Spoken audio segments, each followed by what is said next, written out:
What's going on, everybody? Welcome back to another episode of the Creative Rise Podcast. So glad you're here today. What's up, today, guys? we're here to talk about sales. Sales. Everyone's favorite thing to do. Yeah.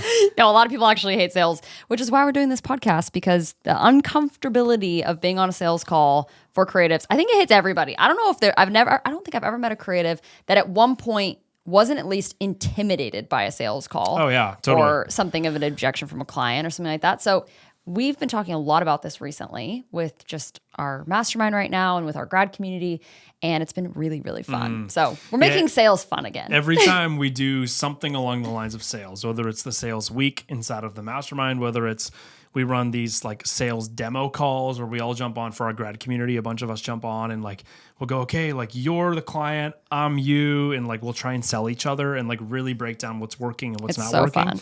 And it's always the topic that people like show up to those calls and they're always like, I know I need to be here, but like I'm nervous because sales is awkward for me or it's uncomfortable. And then they always leave those calls being like, oh my gosh, like I'm so fired up to go sell. Yeah. It's way easier than I thought. I just have to get in the right headspace, mindset about it and run the right framework. So today we're going to be talking about a piece of that. And hopefully you feel the same way at the end of this podcast, that you feel just encouraged. You feel like you're going to be able to close more deals. And more importantly, you feel like sales is something you can do without having to sacrifice who you are. Because that's one of the reasons why a lot of people hate sales is they feel like, well, I have to be somebody I'm not. I have to be, this is the classic one.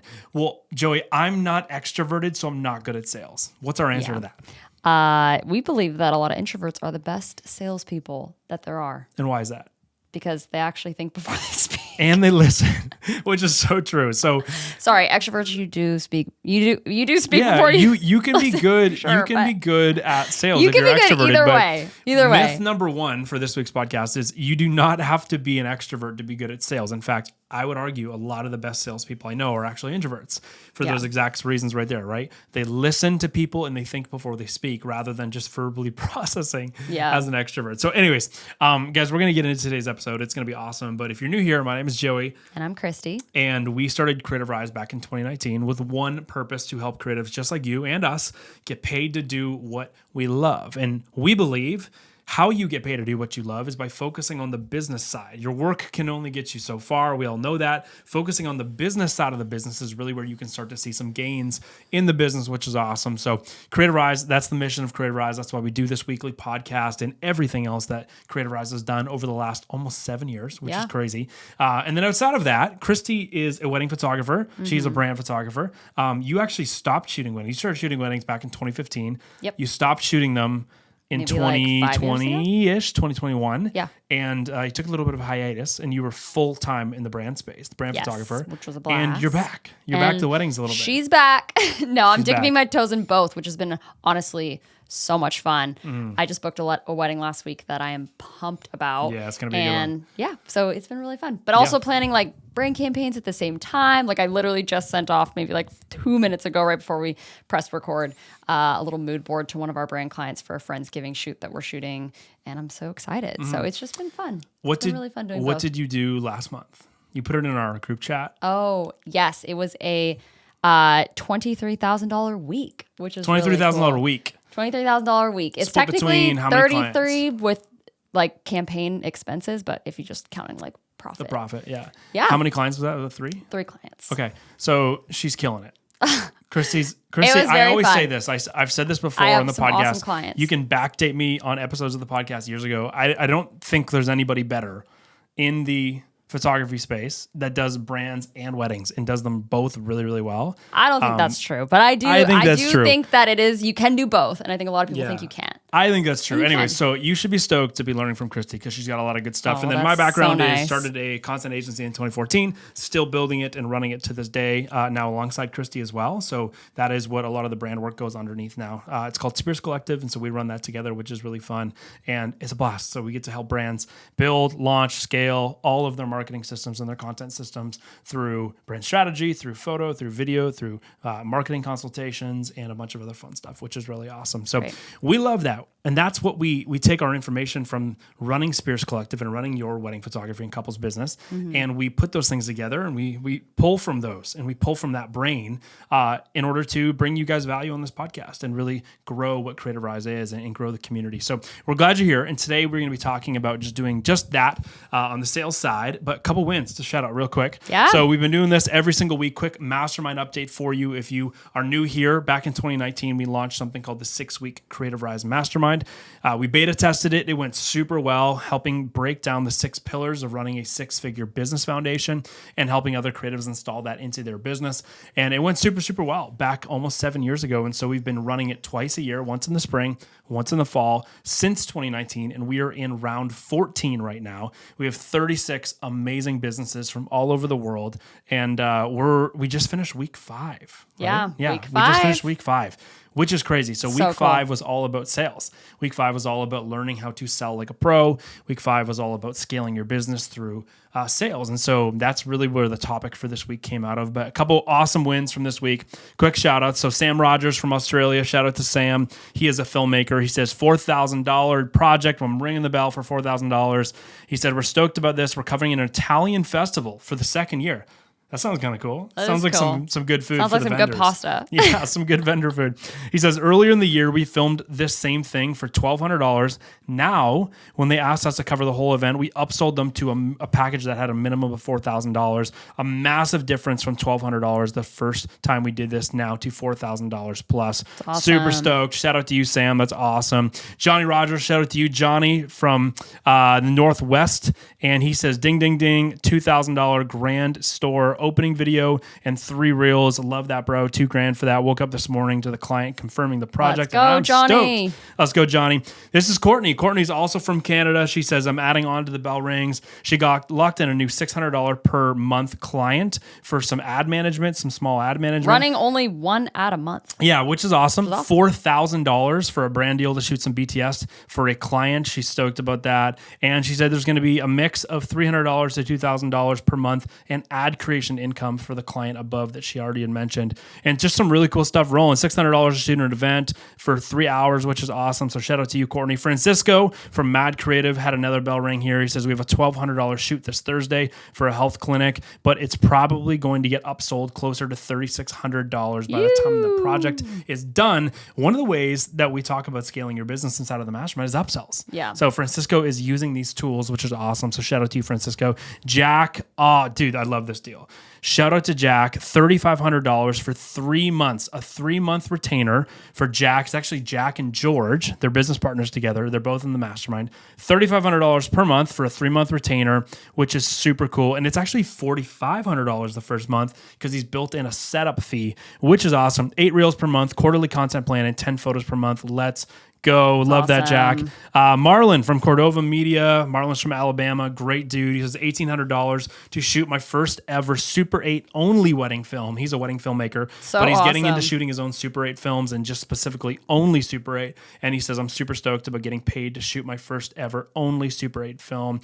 Super cool. And it's Yeah. also the bride's a former filmmaker. So It's awesome. super cool. He's that they're like, gonna get to- easiest wedding ever. I don't have to do audio. Yeah, I'm yeah. like, that's the awesome. Filmmakers know what's up about that. Yes. And last but not least, Vinny. Shout out to Vinny from Toronto. $2,200 booking to shoot a music festival. And he says, this is the 2nd year in a row doing this festival. I up my prices a bit. They love my work. I love the team. So Yeah. I'm super excited to be doing this again. So shout out to you, Vinny. It's awesome. So cool, guys. Well, today we are talking about the thing that if you get this wrong in sales, you are probably going to miss out on a lot of sales, and it's constantly going to feel like you are pushing your rock uphill or grinding, trying to figure out a way to make sales calls feel progressive, sales calls feel like they're moving in the right direction towards a sale, and also just not awkward. So Yeah.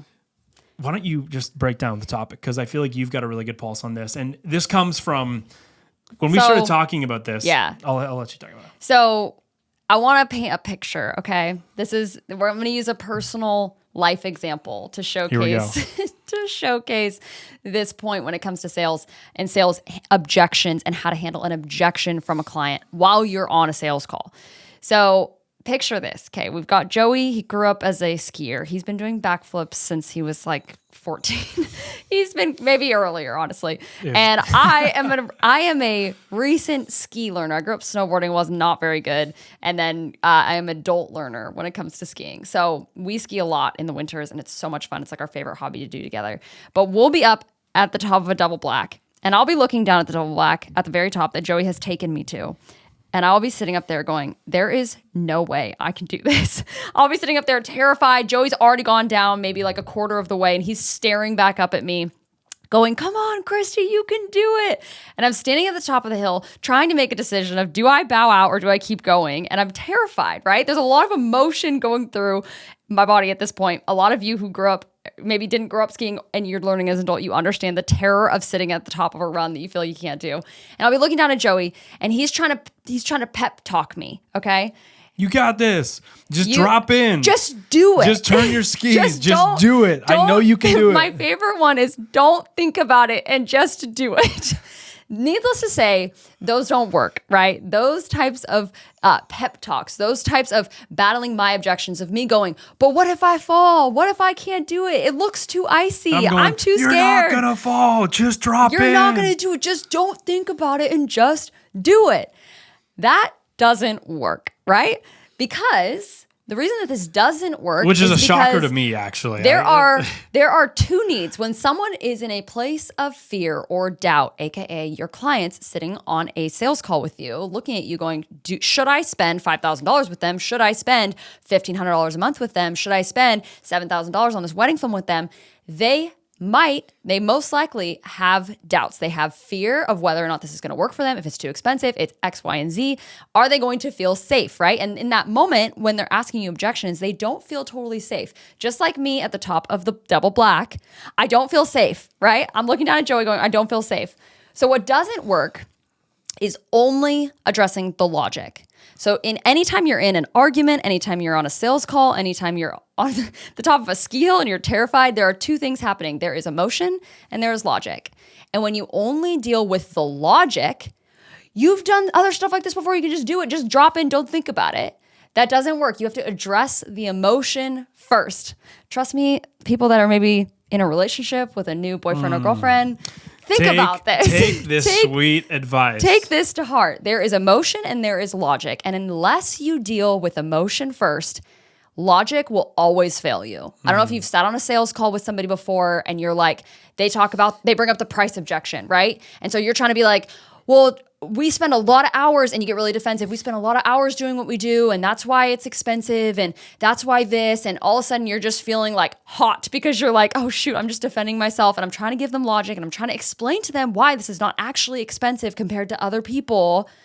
You're missing the emotion. You're missing the emotion first. But when Joey, let's say I'm at the top of the double black, and he has since learned how to address a lot of emotion learning before I'm trying to learn the logic, he'll say things like, hey, you can totally do this because you've done something just like this at this other spot before, and here you can actually do it because you've done something just like this before, so you can actually have more confidence than you think right now. Here's why you shouldn't be scared, or you don't have to be scared. You don't have to be scared. Yeah, now, you should be scared, you do these before. You've done these you've before. You've overcome your fear before here, and you're totally going to be able to exactly. do it here. Like I'm gonna stay right here until you get down to me. You can actually just go literally 6 feet and stop, right? You can just stop right there. We can just take our time. Just do the next 2 turns, and we can totally stop and do that. Yeah. We can take our time. There's no rush. You don't have to freak out. Like, you're totally good. You're safe. I would not take you to a run that I don't think you could do, right? So addressing the emotion first, once we get past that, then we can actually start to make logical decisions of exactly what we're going to do and how we're going to get to the bottom of the mountain. So it's the same thing with clients of how to actually move forward with that. You can't treat your wife while you're skiing like one of the boys and just yell, just do it. Well, just maybe some wives, just not this wife.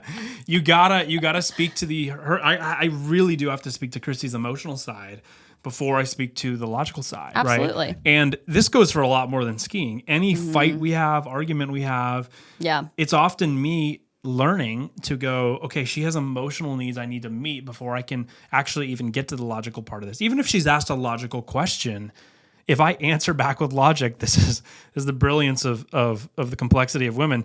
They can ask an emotion, or so they can ask a logical question, but There not are want a layers. logical answer. They want an emotional answer before they're able to actually talk Yeah, and is that understand so much to ask? logic. So Just kidding. while this might be new to a lot of us men, the same thing goes for sales, and I've noticed this in my career, as you know, in all of the sales processes that I get into, and it's super important to do what Christy's saying, where every single time you are in a sales conversation, you need to recognize this is primarily an emotional conversation. So Yeah. we'll throw a statistic out there and probably say something like 95% of sales conversations should be emotional, and they are emotional. And the remaining 5% that's like logical is actually just like emotion disguised as logic. And so it's very important that you not only recognize that, but you then know how to use that useful information moving forward into a sales call. So we like to say things like this, like emotion, is going to open the door in a conversation, but logic then gives them the safety to walk through it. Yeah. But you can't try and give them logic right off the bat to walk through and commit to a sale, commit to buying your wedding photography packages, or jumping on a social media management retainer with you, or hiring you to shoot their new brand product drop. You can't convince them to do that with logic prior to actually hooking them and convincing them emotionally that their needs, desires, or wants are going to be met. And then the logic is like the seatbelt in which, people put on that makes them feel good about the emotional decision that they are making. So this is incredibly important. Let me give an example of this. We've got a grad in our grad community who's an incredible brand photographer, and he's unreal. Works with all of these awesome outdoor brands. Shout out to Ross. Shout out to Ross. We love Ross. One of the things Ross was saying was he's like, you know what, I'm hitting this part in my sales process that's been really frustrating, in that we'll go through, I'll pitch my package to them, and it's awesome, and it feels like they're totally keen for everything. But as soon as they find out that there's potentially additional expenses for models, permits, location fees, things like that, they always freak out. And they kind of ghost me, or they'll be like, we don't know about that. And they get really weary. But he's like, but I can't necessarily get a flat rate expense fee because who knows what the project's going to be in the scope of things. So he's like, I just hit this problem in the sales objection. So we did a little role play back and forth with Ross around how he's communicating with them and where we could maybe find the emotion in this for that response that's actually needed. And he was talking about how normally when people ask that, he tries to assure them and say like, I actually, have some friends that model that give me really good rates, and, it's going to be awesome. And I always am really, thinking about different things, and here's the logistics, like here's how much stuff like this usually costs, and blah, blah, blah, blah. And we were talking, and I was like, you know what, Ross, I think what would be really helpful is to just address the fear, right? Mm-hmm. Address the fear first and then get into logistics. Which is the emotional side. And so address the fact that they're afraid that they're going to get a massive bill from you at the end of the month that they're not anticipating getting, and being stuck there and being like, shoot, we're going to be stuck and be financially out thousands of dollars that we didn't think was going to happen. So instead, before you even address the fact that you've got great access to cost-effective models and great permit, sourcing and all of that kind of stuff, let's address first and say, hey, I totally understand. You're probably thinking additional expenses. Gosh, that sounds like we're going to get a massive bill every month that we're not expecting. Mm-hmm. And I just want to tell you, that is not how that works, and that will never happen. First of all, I will clear every single expense with you before I even spend the money. So you're going to get everything cleared before it even hits you first. And secondly, I will also decide with you what a budget ceiling is for every single month. That way we never exceed it unless prior discussed with you.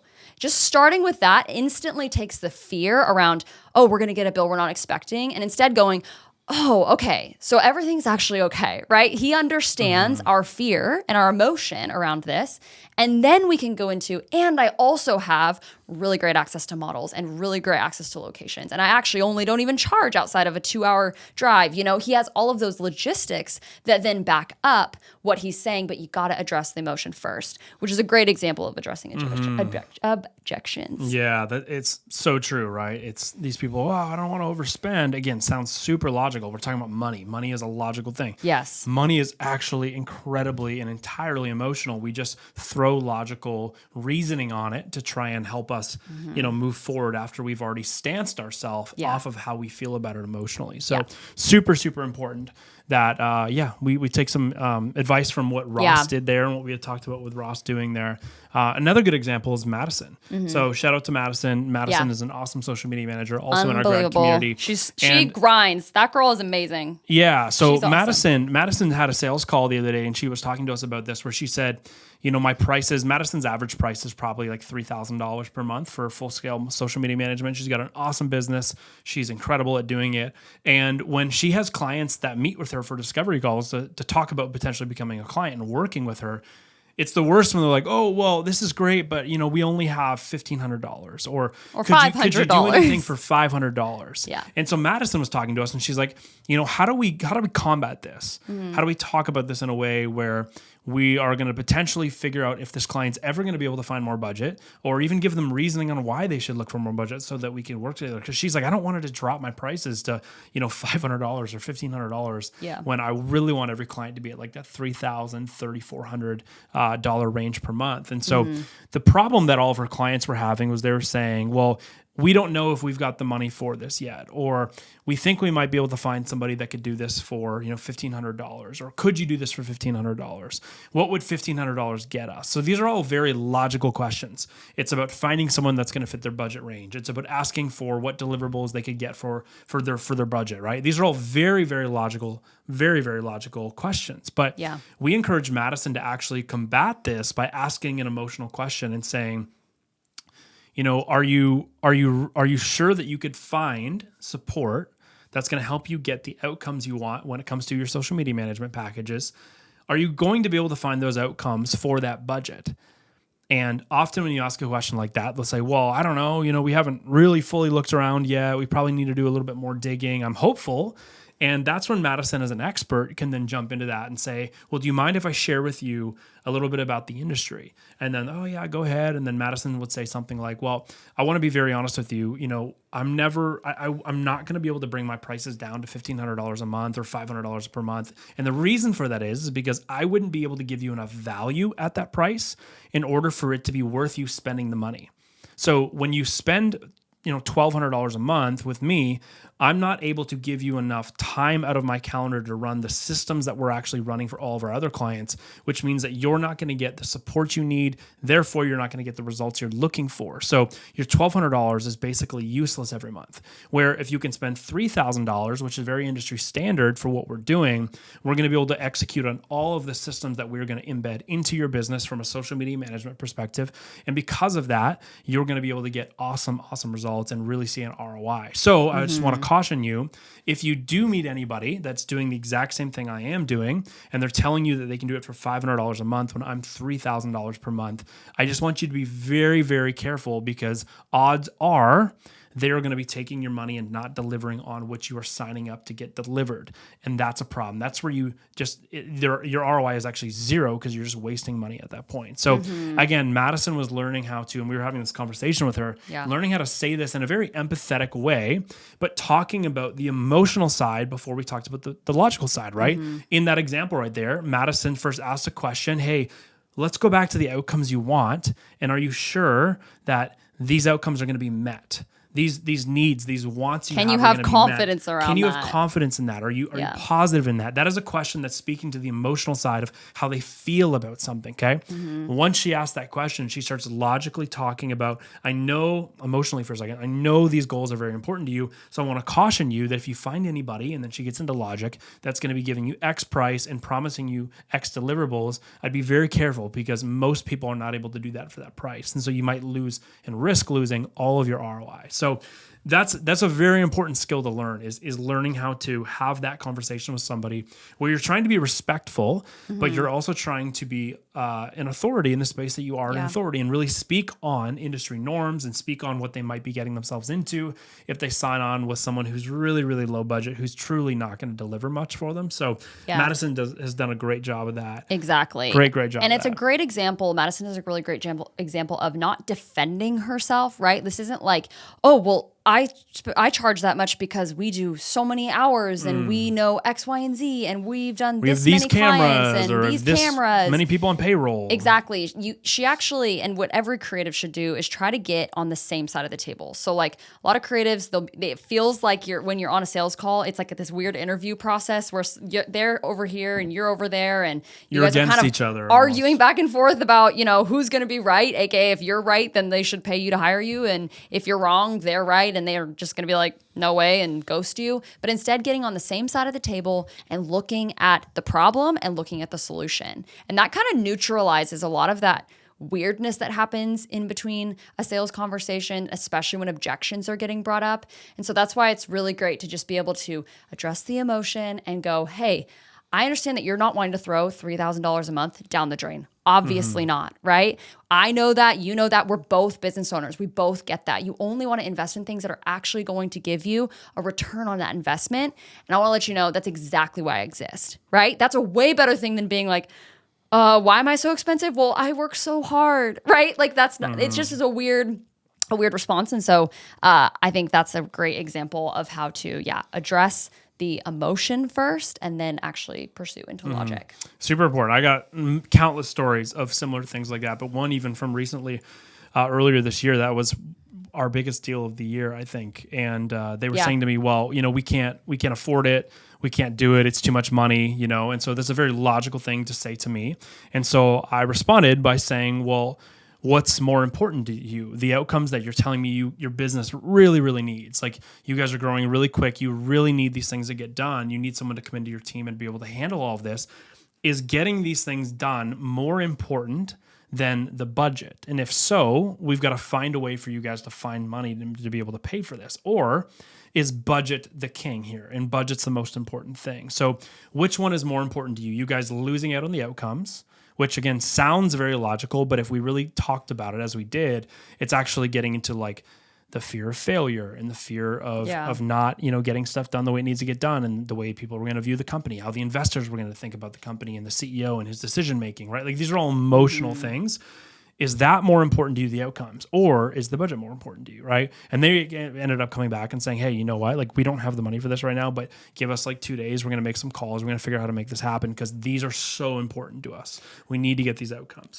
And like you did that so well, because what was like the monetary deal for that again? How much was that deal? It was like 65,000. 65,000. Like, and I was listening because you were You were on sitting the in the call, kitchen. and I was sitting in the kitchen because this wasn't really a deal I was a part of, and I was like listening in, and they're just like, yeah, you know what? Sorry, it's just too expensive. Like, we literally can't move forward. It was so definitive, and yet Joey was able to like masterfully talk about like the emotion and actually completely moved them to a yes within that call, which was insane. Like for a $65,000 deal, it's not like it was like, oh, this is like a $3,000 campaign that we're kind of just like seeing if it'll work. I'm like, this is like someone's full yearly paycheck. Like, it's big. It's a big amount of money. Yeah. Deal. But the bigger the deal, the more emotion there is, right? And so you absolutely. like masterfully did that. So I'm always just so impressed by Joey on his sales call. I remember I got repertoire. off the sales call and I came out in the kitchen and you were like, did like, that just happen? wow. I was like, yeah, I think so. Which is awesome. So hopefully that encourages you. If you're Yeah. like, you're trying to sell deals and you feel like they are expensive, right? Like maybe you're selling $20,000 campaigns, you're selling things that are, upper 5-figure deals, and you're like, shoot, like I feel like it's all logistics. Like when things get that big, it feels like it's all logistics, but it's never that way. It is all emotion, you guys. So figuring out how to address the emotion first, whether you're in the brand space or you're in the wedding space. Yeah. The wedding space even more emotional, right? It's super emotional. The stakes being so high. So always try to bring it back to, hey, empathize with what they're feeling, which is a great way to be like, hey, I know, and state the fear underneath, right? Even if you just do that, that will get you so much farther with a client. Even if you don't have a great answer after you say that, even if it's just like you fumble your way through it, if you can at least name the fear that they're feeling, you will get so much farther in dealing with objections and actually landing more deals just by addressing the fear first and then going to the what is the result that they want,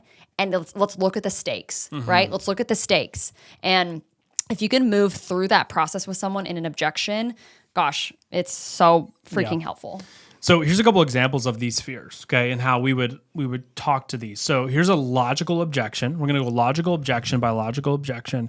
And then we're going to talk about what you can combat that with from an emotional standpoint. Because again, you always want to lead with emotion, and then you want to recognize and validate the emotion they're feeling. And then you want to talk about why that emotion is going to be met, or why that fear is not going to be a problem, and how you can help them avoid that. And then you back it up with logic, right? Like you got to think about it this way. Like emotion is the driver, logic is the seatbelt. Emotion is going to direct how the conversation goes, and logic is simply just the thing that you put on at the end, that's going to make somebody feel really, really safe. So here's a logical objection. I don't have the budget, or we don't have the money. And your emotional response back needs to be, hey, I understand it sounds like you guys are very, very clear on the fact that you don't want to waste any money. You guys don't want to, throw money down the drain. Maybe their logical objection is, we don't want to spend the money on that, or that's too much for us. We're going to try and find someone cheaper. Very logical. Your response emotionally needs to be, hey, I totally understand you guys are trying to avoid wasting money, throwing money down the drain, or putting your money into something that's not going to give you the right type of ROI. Fearfully wasting money, that is totally something that I resonate with. And I really want to make sure that that's not something you guys do. Can I share with you one thing that we did for this client that really helped us and helped them not waste their money, right? And make it a great investment. And then boom, then you share a case study, right? So I met them emotionally by recognizing the fear. Hey, I know you don't want to waste any money. I know you're nervous about throwing money into something and it not panning out for you. So I recognize that. Now, can I share with you a case study in which someone else paid us this and it really, really panned out for them? So emotion, logic. Another one is I need some time to think about it. I need some time to think about it. This is the emotional thought of, I think I might regret this decision, or this might be a decision that I might make that might lead to failure, right? Yeah. So how you navigate this is if someone says, oh, I need time to think about it. Hey, you totally should think about it. I'm glad you want to think about this. This isn't a small decision. I'm glad you want to think about it, because making the wrong decision would suck. So what questions do you have that I can answer for you right now that's going to help you make the right decision? Yeah. Boom. Meet them with emotion, finish them with logic, okay? Meet them with emotion, finish it off with logic by asking a really good logical question, which is, what questions can I answer for you that are going to help you think about it well, which then ties right back into emotional, which is important, okay? I don't have the time. We don't have the time for this. This is either going to take too long, or, I was really interested, but I'm just realizing that I don't have the time to do this. And that is the fear of overwhelm. That's the fear of following through, the fear of being like, this is just too much. I shouldn't have bought this, or I shouldn't have invested in this. And so how do you respond to that? Well, you emotionally respond by saying, hey, I totally understand if you don't have a ton of time. Most of our clients don't have a ton of time, and that's why you hire us, because we are going to take this off of your plate. The goal of you hiring us is not to add work to your workload. It's actually to remove it from you, and we can carry a lot of the burden in getting whatever, and this is where you then list whatever outcome they're looking for, in getting this outcome accomplished, right? So a good example of this would be if someone's like, hey, I don't have time to hire you for social media stuff, because I really want to make sure that I get out on social media, but I don't think I have time to meet with you every month and do content and have you film me and do like scripting and thinking about the ideas. I don't have time for that. Well, your response needs to be, hey, I know you don't have time. And so I've actually built this for people just like you who don't have time. And the fact you don't have time is every reason why you should probably hire me, because I want to make sure you are getting as much time back as possible. This is all emotional. And then you talk about, can I share with you our 3-step process that's only going to take you 2 hours per month, but you're going to get 15 short form videos for your social media every single month. Do you mind if I share that with you? Right? Emotion, logical. So super, super important that you're always looking to respond to logical questions with an emotional response, validating the emotional fear or need or want behind the logical question, and then you finish and really drive home the objection handler using logic, but only after you've cracked the door open with emotions. Absolutely. So you guys, sales is not about convincing people, selling yourself, anything like that. It's about creating safety for people to be able to move forward. So people don't buy when they understand something, or else you just simply saying, hey, your business is going to get a lot of return on investment if you book me for a campaign for this month, right? That they understand what's happening. They buy when they feel understood, right? They feel like you understand them, the emotion around it, the risks, the stakes, everything like that. And then you can competently give them logic after that in order to make a really great decision. So hopefully this helps when you guys go on your next sales call. Hopefully objections feel a little less scary and a little less oh my gosh, what am I going to say? And a little bit more at ease in addressing the emotion first and then dealing it up with logic. Yeah, totally. And guys, we mentioned that this topic came from last week in the 6-week Creative Rise Mastermind, which was the sales week. So if you are at all interested in how you can actually grow a business next year, you're looking forward to 2026 and you're like, I actually want that to be the year that I grow my business. I don't want another year to go by where I get to, December 31st and everyone's celebrating New Year's things. And I'm sitting there going, dang, like I didn't do the things I wanted to do this year. Yeah. I didn't learn the things that I knew I should have in order to make this dream of being a full-time self-employed creative a reality. Or I didn't get around people that made me feel encouraged. I felt pretty isolated all year, and because of that isolation, I felt a lot of comparison, and that comparison drove me into the ground. And I wasn't able to really build the things that I wanted to build. If you're feeling any of those things, well, you've also got a lot of things you got to learn. You've got to learn the 6 pillars of building a 6-figure business foundation, which are learning how to build and price offers, learning then how to brand those offers, learning then how to build industry connections and relationships, which is pillar number 3. Pillar number 4 is then learning how to actually market your business. What are we call it the fully booked, the Get Booked system. What are all the different pieces of the Get Booked marketing system? How do you actually embed all of those into your business so that it works? And then pillar number 5 is learning how to then sell on those offers. Pillar number 6 is then learning how to scale those, okay? If you want to learn all 6 of those, and most importantly, you want to do it in a community that supports you, you want to do it in a community where you are being led. So Christy and I are actually going to lead you through all of that learning, but not just the learning, the actual implementation, which is really cool.